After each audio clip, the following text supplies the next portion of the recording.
Hey, welcome back to the Ping Pong Flix Show. My name is Chris Wong. It's been quite a day today in terms of release the Schumacher Cut, which actually will be utilized as a bonus video after the daily show. So let's get right into it. But first of all, I have to thank my newest member of the Ping Pong Flix Show. Thank you to Dark Zed for joining and supporting the channel. I truly appreciate that. I also appreciate all my supporters and all the members down below, and including thanks Aaron Myers and Junobo for rejoining just recently as well. So I truly appreciate it. And as a member, you can go ahead and leave a comment down below and I will read it on the next daily show. All right, let's get into the topics of the day. The first topic of the day has in regards to Mortal Kombat Legends is getting a sequel. I love this animated movie. It's incredible. I'm going to show you a little bit of this. So this is the animated movie before, where it had Scorpion had his whole story. It was fantastic. It was violent. It was funny. It was, I would probably gonna say that it was probably better than the Mortal Kombat movies, right? Even though I have a nostalgia for the '95 movie, this one just tops that. It was the action and everything. It's incredible, and I would love to see more of it. And it is. It's coming out this summer. As soon as this summer, yes, an animated sequel, and they're calling it Battle of the Realms. So, and all the cast members are coming back to voice their characters, which is awesome. They were funny. Johnny Cage. Want to see more of Johnny Cage? Here's Johnny. He's hilarious. So this is gonna be a fun ride. I can't wait to watch it this summer. Mortal Kombat Legends.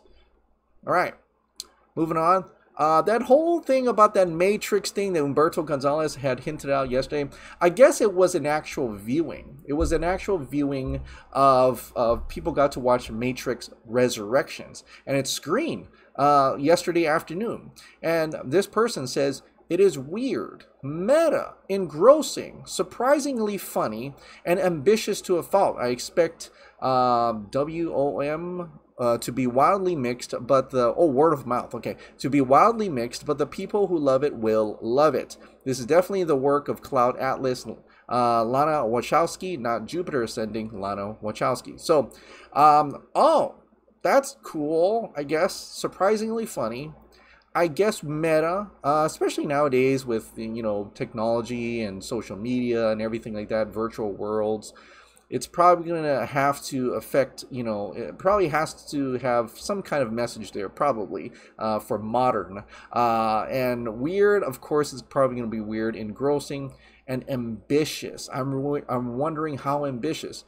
How much is the Matrix Resurrections going to surprise us as much as the original movie surprised us, right? Because we're already talking about simulations and stuff for a long time now, and a lot more. So I'm wondering how much of, you know, the YouTube space and all this kind of the social media, the different aspects of how our modern today is going to be captured within this movie and how they play with that. I'm just thinking the meta part of it is going to be rather interesting. But I'm really curious. The Matrix Resurrections. I wonder what other people have talked about and said about this movie as well. I haven't seen anybody else talk about it. I'm really curious what others have said about it. So, by the way, there's going to be more movie reactions, I guess, tomorrow. Black Widow, and there was something else that they're going to have some reactions about as well. So be on the lookout for that.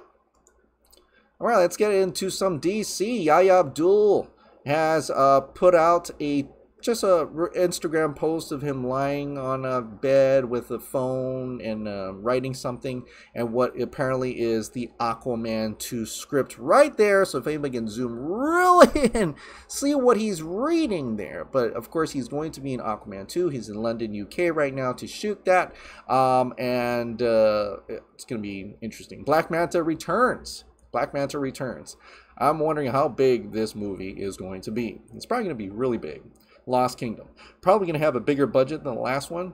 As you know, the last one grossed over $1 billion worldwide, and so they're probably giving James Wan a little bit more leeway. Also, probably making it darker. I'm gonna say that I think James Wan is gonna make this one a darker movie. It's not gonna be as a light adventure and things like how this is the first one. Maybe a little bit darker. I'm gonna I'm going to guess that he's going to add more horror elements into it that he originally wanted for the first one. Now that Jeff John's not involved, you know, he's going to be playing around with the movie to more to his liking. Is it going to be the Empire Strikes Back of Aquaman universe? I know that's been used a lot. Empire Strikes Back of something something. So I guess we'll have to wait and see. All right.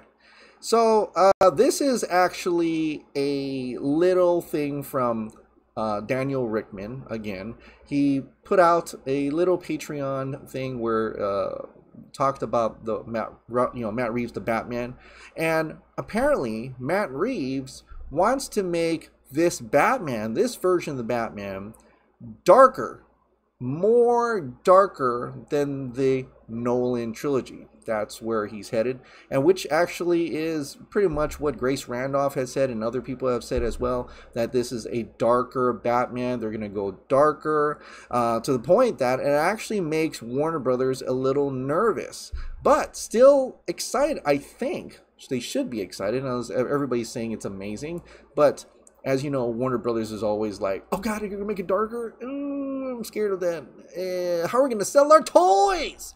How are we going to sell our toys if it's too dark? But I think it's going to be an adult-oriented Batman movie. I don't know if it's going to be rated R, but darker than the Nolan trilogy is what apparently is what Matt Reeves wants to do with this movie. So that's a little bit from Insider Daniel Rickman, Daniel RBK.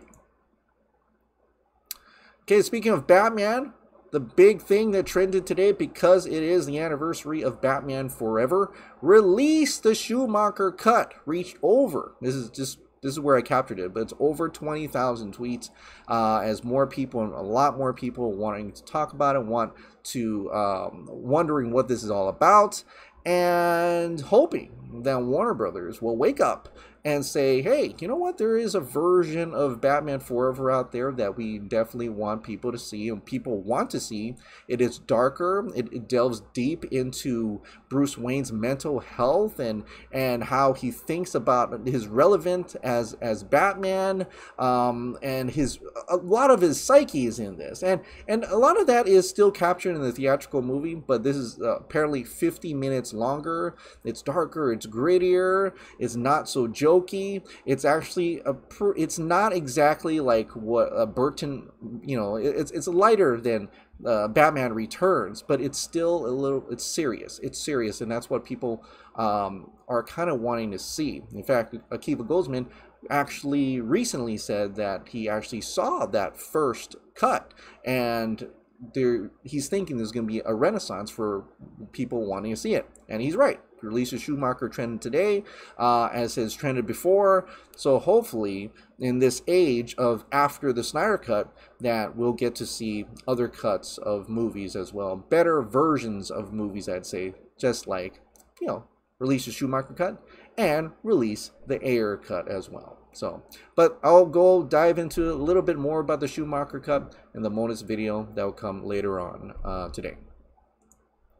All right, Zack Snyder posted on Vero and on Twitter, kind of celebrating in a way that Zack Snyder's Justice League scores 5th week at #1. They finished the week only a handful of sales ahead of its closest competition, which is Godzilla vs. Kong is the #2. But so it beat all that in the UK. Here's the official charts on Twitter, kind of announcing that, returning once again to #1 on the official. Let me play you that video so you can see.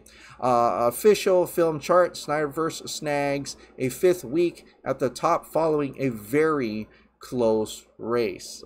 Zack Snyder's Justice League #1, DVD, Blu-ray, 4K UHD, digital download. And once again, if you want to get a copy, because it's not available in US, but hearing that the one that is available now on Amazon, that you can go in the comments right now, and there's a link in the comments right now, pinned comment, of how you can get your very own copy of Zack Snyder's Justice League in Blu-ray, DVD, UHD, 4K.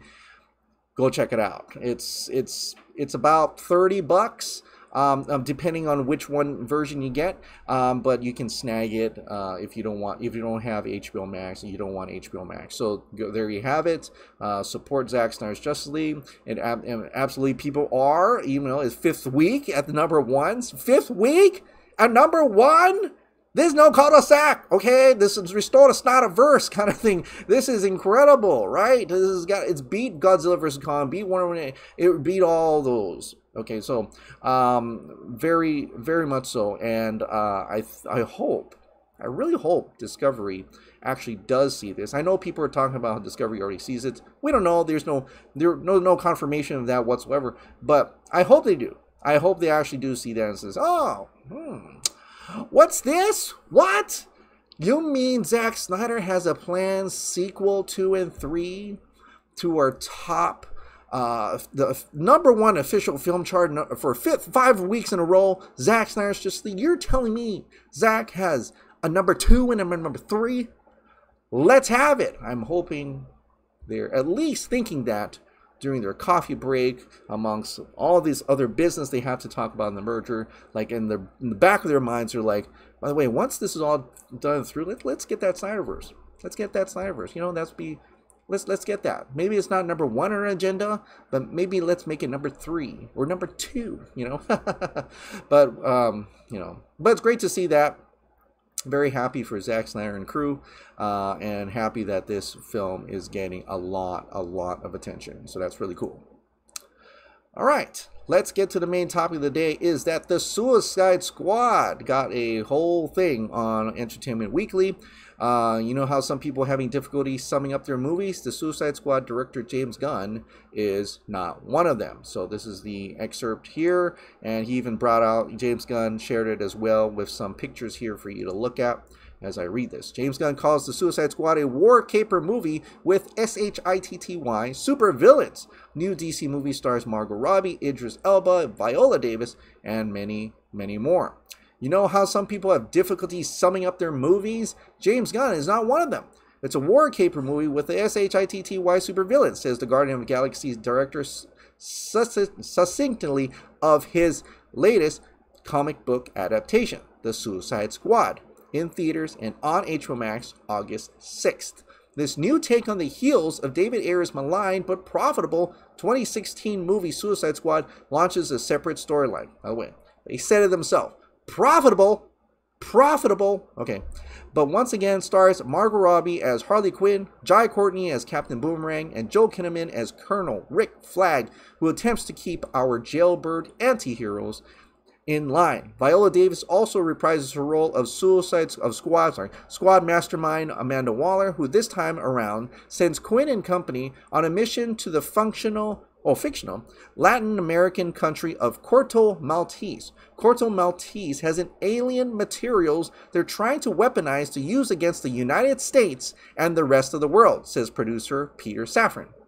The Suicide Squad are told to go there and destroy Jotunheim, which is this giant fortress, which is kind of stuff you saw in the actual trailer. Robbie, no stranger to big budget movies, was in the awe of the Atlantis sets. The first set we shot on was this beach, says the Birds of Prey star. It was so amazing. Palm trees, an ocean with a wave machine in it, pyrotechnics, special effects, explosions everywhere. It was like being in a proper crazy war movie.